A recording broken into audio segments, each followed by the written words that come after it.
a well-regulated militia being necessary to the security of a free state.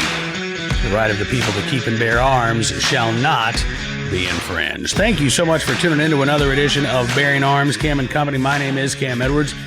Coming up on the program here in just a matter of moments, we're going to talk with Tiffany Teasdale, who is the owner of Lynwood Guns and Ammunition in Lynwood, Washington. I ran across a story featuring a quote from Tiffany earlier this week, and I just had to call her up and say, is this true? Is this really happening? Dozens of people lining up outside of her door every morning before the store opens, because that's how many people want to buy firearms right now in Washington State and around the nation. We talked about this a little bit yesterday on Bearing Arms, Cam and Company. The new NICS numbers came in. 3.9 million background checks performed in the month of June. National Shooting Sports Foundation, as well as some private firms, estimate about anywhere from about 2.1 to 2.3 million of those background checks were for firearm sales. That would be the biggest month in U.S. history, and really not even close. This is something that is stunning and really unprecedented right now as Americans from all walks of life, from all backgrounds, all political points of view, decide as they're looking around at what's happening in their communities, I want to be able to protect myself. I want to be able to protect my family. I want to be able to take care of the people that I love. And they are embracing their Second Amendment rights. So we will talk with Tiffany Teasdale from Lynwood Guns and Ammunition about that here in just a moment. But we do have a huge announcement for President Trump for his top supporters. He'll be celebrating the 2020 Republican National Convention this summer, and he wants you to enter for your chance to join him at the convention. If you win, the team will cover the flight, hotel, and give you VIP access for yourself and a guest. All you have to do is text ENGAGE to 88022 today for your chance to meet President Trump at the convention. Again, that's ENGAGE to 88022 to enter to win this once-in-a-lifetime opportunity to be President Trump's special guest there at the RNC, paid for by Donald J. Trump for President Incorporated. All right, so let us get to our interview with Tiffany Teasdale from Lynwood Guns and Ammunition, talking about really, again, the historic increase in interest in Americans wanting to exercise their right to keep and bear arms, how far this goes, how long this lasts, and who's actually coming through the door there of Lynwood Guns and Ammo. Some of the questions we posed to Tiffany. Take a look and listen. So we just got the word yesterday from the FBI, a record number of NICS checks in June of this year, 3.9 million background checks. National Shooting Sports Foundation says, I think it's about 2.1 million firearms sold. Small Arms Survey says about 2.3 million. So we're talking about a huge number of firearms, and a good number of those have come from your shop there in Washington State, it sounds like, Tiffany. Yes, they have. So I ran across this story, which you were quoted earlier this week, saying that when you get to the store every morning, there's a line waiting to get in. Is that the case Correct. Today? Yeah. Usually every morning I get in between 3 and 5 hours before we open, just because I have so much to get done. And typically we have people starting to tug on our door between 7:30 and 8:30 in the morning. And then between 8:30 and 9:30, they start lining up, and they are waiting for us to open the doors at 11. That is amazing. And I mean, I have to ask, how is your supply at this point? When the doors open and people come inside, do you have anything left to sell them? We do, believe it or not. We are a very highly allocated store, so meaning that we can actually get a lot of inventory from our distributors that a lot of gun shops can't do because of our volume numbers. Mm-hmm.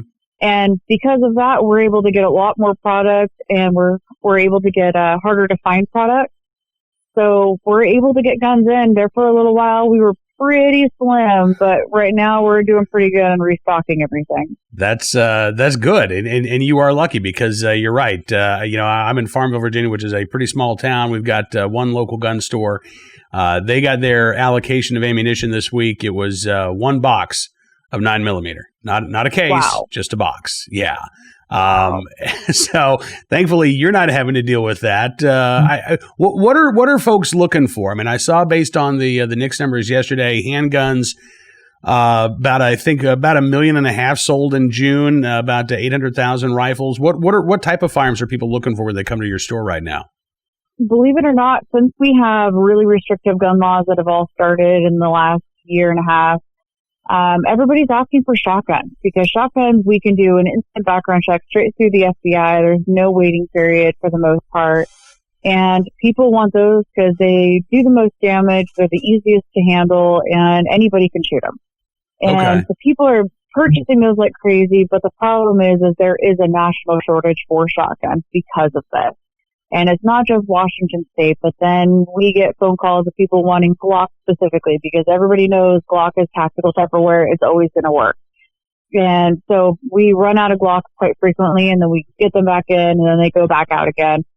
The next probably Springfield and all platforms, whether it be the handguns or the rifles. Some people just want an under $800 semi-auto rifle, and that's all they want. Mm-hmm. But it's kind of different between everybody, and different personalities of what they want, how well they know firearms, and all the training or lack of training that they have is depending on also what firearm they get. Yeah. And you know, we've seen, again, a number of gun store owners saying that a majority of their customers over the past few months have been first-time gun buyers.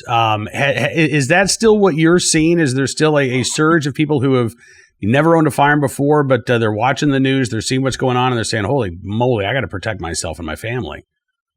I would say since March, we have about a 90% increase of first-time buyers.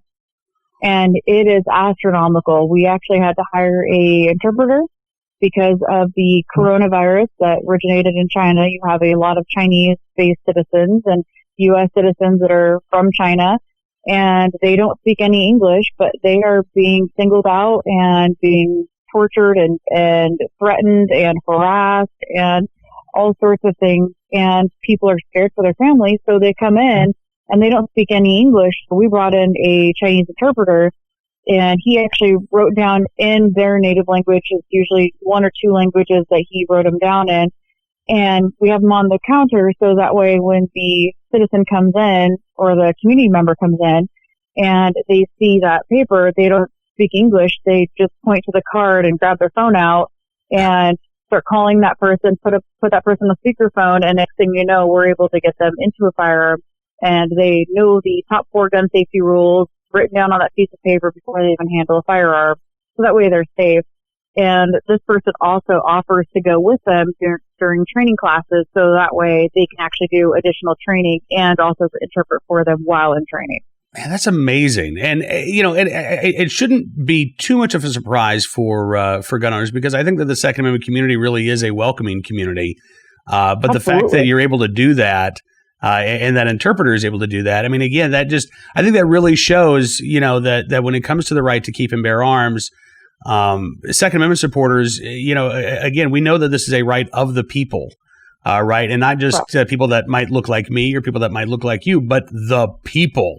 And that's fantastic to see. So, I mean, it sounds like there is no stereotypical customer who's walking through your door right now. There's not. And believe it or not, we have people that voted for all the gun laws and all the changes and all the restrictions, and they're coming in and buying firearms, and they're not understanding why they can't take them home the same day. So then we ask them right away, are you a registered voter? And they said yes. So then we asked them how they voted in the last 3 elections that had major gun changes. And come to find out, they voted for all of those. And a lot of them now have a whole newfound respect for why we don't vote for those gun laws, because now they're going to change for those people who need them. And we have people that come in on witness protection. We have people that are in court battles dealing with ex-spouses. And we have people that have restraining orders on people. And they're realizing now a lot of that is just a piece of paper. And now waiting the 10 business days for a firearm could be an end to your life if that happens, which really is unfortunate. But we can't do anything about it. We can't violate state or federal law. And so now they're realizing that some of these changes aren't for the better like they thought they were. You know, I'm glad to see that some folks are starting to have a better understanding of this. And, you know, frankly, Tiffany, I mean, I don't want to turn this into a political discussion entirely, but, you know, whether you're a conservative or a progressive, no matter where you fall on the political spectrum, I think that there are arguments against the type of gun control laws that you have there in Washington State and that have been put on the books. Even if you're an out and proud liberal, I mean, much of the discussion that we're having right now is, over policing. Okay, well, every new gun law that gets put on the books creates a brand new crime for police to enforce. And in Washington State, these have been nonviolent possessory offenses, right, that are aimed and directed pretty much squarely at people who are legal gun owners. So if you have a problem with, over policing, you believe that, maybe we've got, militarized police, things of that nature. Okay, well, let's have that conversation then. And let's talk about, are these gun control laws really needed? Or maybe are they doing more harm than they're helping? Yep.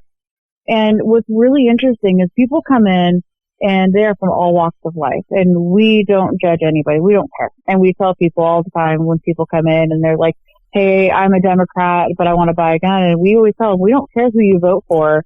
We don't care where your political standing is. We just ask that whoever you vote for has your views in mind and what you feel is the most important. But if you feel that, if you feel that having more restrictions on guns are a good thing, then keep voting for the Democratic Party. But we keep, telling people that how they vote is what they want to vote. But just know that their right for owning a gun might be challenged by how they vote. And so a lot of people have actually become on the other parties or changed to other parties because of this. And we are actually really big into the LGBTQ community, the transgender community, the Democratic community, because we don't care who you are as long as you're buying a firearm and you're going to practice safe gun handling skills and you're going to use it in a safe way and you're going to protect yourself and your family or using it for sport or, many other reasons. But we always tell people, we don't care. You come in and you buy a firearm, that's totally fine. Your views are however they are. We just want you to be safe. And so that's really reached out to a lot of the community. We have people that come in from Seattle all the time that are buying firearms and they're like, yeah, I've been against firearms all my life, but I feel like I need one now. I imagine that is a common refrain. And are they surprised, by the way? Like, let's say you get a progressive who walks in, or maybe someone who's transgender, and they walk in, and is their guard up? Are they kind of on edge when they walk in? Like, oh man, how are they going to treat me? Are they surprised by your reaction? Absolutely. They walk in, and we have many transgenders that come in here, and we ask them what they prefer to be called. We ask them, what is your name? And so then we get their name, and then we only refer to them by their name that they're asking us to use. And they have to follow all federal guidelines by checking whatever legal gender they actually are. But they appreciate us reaching out and just asking them for their name, because we don't want to be rude. We don't want to hurt anybody's feelings. We don't want to get involved in anything, because that has nothing to do with our business. Our business is making sure that people are safe. And getting them into a gun for sport or for safety, we don't care anything else, because that's none of our business. And what you do inside your home or outside your home, none of our business, as long as you're safe. And so a lot of people have really enjoyed that aspect. And so they've reached out to their community and said, hey, these people don't care on the way we dress, the way we act, the way we look, or what we vote for. Just go in there and pay them your business. And next thing you know, we have huge groups of people that come in. And I think it's fantastic that everybody wants to, participate in their Second Amendment rights, because it is your Second Amendment right as a citizen that you get this opportunity. And we have a lot of people that come here from China and other countries that are here on work visas and student visas, and they didn't realize they can buy a firearm. And so we go through all the steps on how to buy a firearm legally. They go through all the steps, they come in with all the paperwork, and now we have a whole new group of people that are wanting to buy firearms. I love it. I absolutely love it. And, I have believed for a really long time that as this nation has become more polarized, that the Second Amendment community really is the last big tent that we have in politics, because you're right. It doesn't matter what your political views are. It doesn't matter your background. It doesn't matter where you came from or what you look like. Once you're a part of that Second Amendment community, you're a part of the community, right? And right. It's one big family. And I know firsthand, I've met people who I never would have had the opportunity to meet, people who are completely different than me. And the reason why I've met them is because of gun ownership, because we share that in common. And because of that commonality, we're able to have a lot of conversations that would probably turn into arguments, between two folks who aren't gun owners. We found that common ground. And we respect each other. It's one of the reasons Absolutely. why, frankly, I wish more Americans would embrace their Second Amendment rights. I think we'd actually get along better.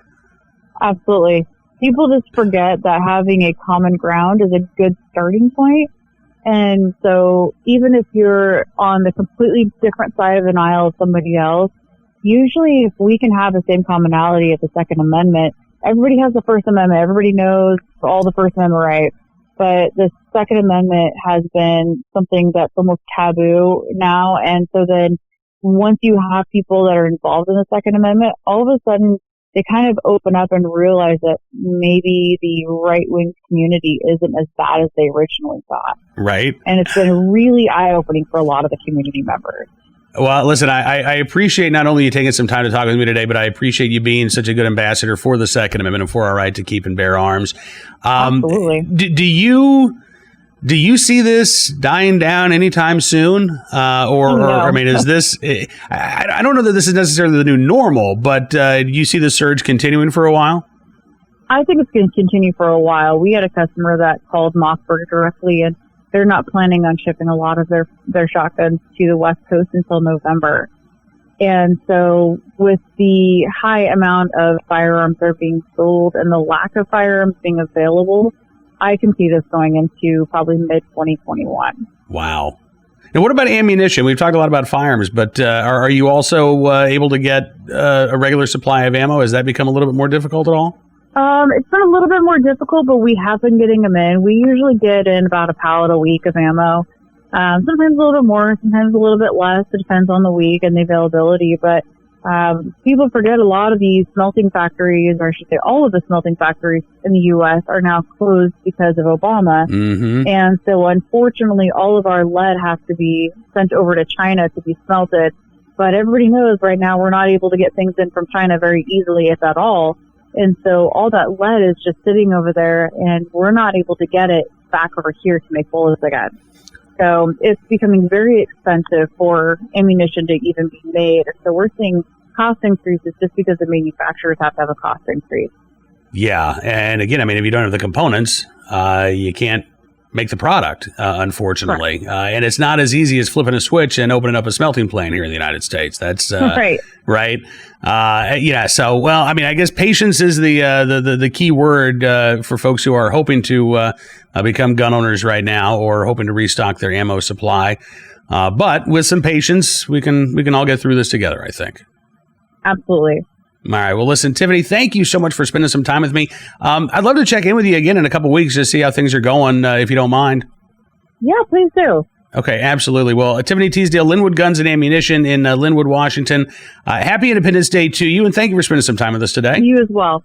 All right, before we get to our good deed of the day, our recidivist report, and our armed citizen story, we do have a special message for you. President Trump has a huge announcement for his top supporters. We'll be celebrating the 2020 Republican National Convention later this summer, and President Trump wants you to enter for your chance to join him at the convention. If you win, the team will cover the flight, hotel, and give you VIP access for yourself and a guest. All you have to do is text ENGAGE to 88022 today for your chance to meet President Trump at the convention. Again, that is ENGAGE to 88022 to enter to win this once-in-a-lifetime opportunity to be President Trump's special guest at the RNC, paid for by Donald J. Trump for President, Incorporated. All right, let's get to today's armed citizen story, our good deed of the day, and our recidivist report. We will start there with a story out of Texas where a woman sentenced to 10 years behind bars after shooting a man in the head is now free after serving just 6 months of her sentence. Yeah, that's right. 6 months of her sentence. According to ABC 13 in Houston, KTRK, Cassandra Damper, released from custody on shock probation after a judge agreed to a request by the defense. She had been sentenced to serve 10 years for an aggravated assault count, 5 years for tampering with evidence. She pleaded guilty in August of last year to the counts after the April 2018 shooting of Devin Holmes, which again occurred during a Facebook live stream. She began her sentence on December 18th, 2019, released on Thursday, June 18th, 6 months later. According to court records, terms of her probation include visits with a community supervisor, drug and alcohol testing, travel restrictions, 10,000 hours of community service. The judge also ordered $50,000 in restitution be paid to Holmes, who survived that shooting, but has had to go under extensive rehab.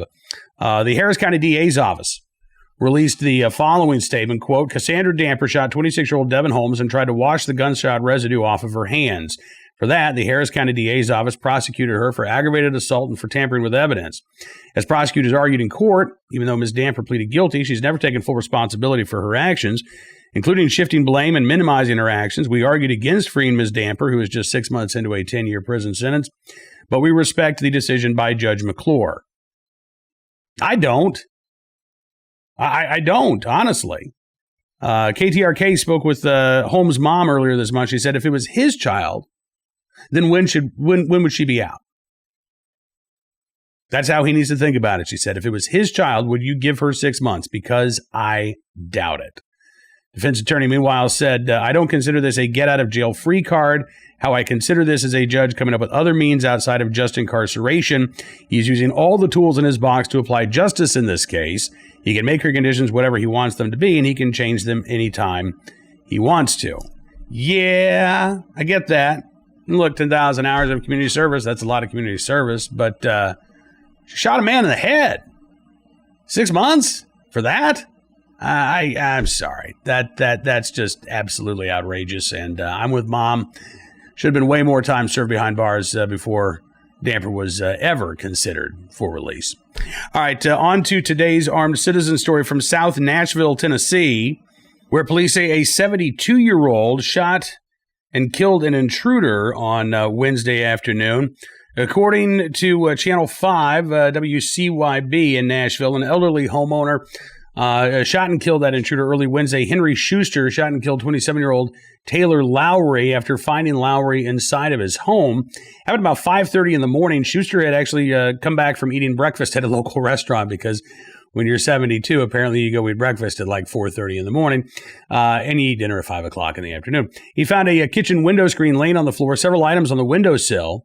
That's when the homeowner, Mr. Schuster, drew his pistol, started checking rooms. He said he found Lowry in a bathroom, and that is when the intruder lunged for Schuster's gun. Schuster shot him and then ran outside, called 911. Lowry transported to Vanderbilt University Medical Center where he died. Again, police are considering this to be a justifiable homicide. We will keep our eyes on any details that come out of the story, but right now that appears to be the case. Finally today, our good deed of the day in the right place at the right time. An Atlanta police officer able to borrow a bike and help catch a murder suspect. There in Atlanta, Georgia, the Atlanta Journal-Constitution, reporting that 21-year-old Nicholas Fonseca was wanted in connection with the death of 37-year-old Andrew Scott Callahan, who was killed Sunday evening, shot multiple times near the skate park. Officers located Fonseca Tuesday evening about 6 o'clock while they were searching the area. But when he spotted the officers, Fonseca reportedly pedaled away on a bicycle, prompting a pursuit on the East Line Trail. Body camera footage released on Wednesday shows two officers running in the direction of the suspect before one of them borrowed a bike from a passing cyclist. Officer said, "Let me borrow your bike, man," before hopping on and continuing the chase. I've seen, we've all seen in the movies where like cop flashes the badge, "I need to borrow your car." Never seen this with a bike before. According to police, the officer was able to keep up with Fonseca long enough to radio ahead to his colleagues with the man's location. Another officer then caught up to Fonseca's bicycle, arrested him. He does remain held at the Fulton County Jail on one count of murder, as well as one count of possession of a firearm during the commission of a felony. The bike borrowed by the officer was returned as well. Police spokesman said, "We're proud of the work our investigators put into this case, proud of the efforts made by our officers in pursuing and apprehending this dangerous suspect. Additionally, we are grateful for the assistance of the cyclist in loaning us his bicycle." So not only were officers in the right place at the right time and willing and able to do the right thing, but that cyclist just out for an evening ride, also in the right place at the right time and willing and able to do the right thing and help put a murder suspect behind bars. We thank you for your good deed. Now, that is all the time we've got for you on this edition of Bearing Arms Cam and Company. We are, just a programming note, we are going to recognize Independence Day. We're going to be off on Friday, July the 3rd, as far as Bearing Arms Cam and Company goes. Be sure to check out bearingarms.com. However, we will have fresh content for you there. And we'll be back Monday with more of the latest Second Amendment news and information from all across the nation. But I do hope that you have a fantastic Independence Day weekend. Celebrate the birth of this nation. And think about, again, how far we have come since 1776, since the Constitution was ratified in 1787, how much more of a perfect union we are now than we were back then, and how much more perfect we could yet become. Until we talk again, be safe, be well, and be free. We'll see you soon with another edition here of Bearing Arms, Cam and Company.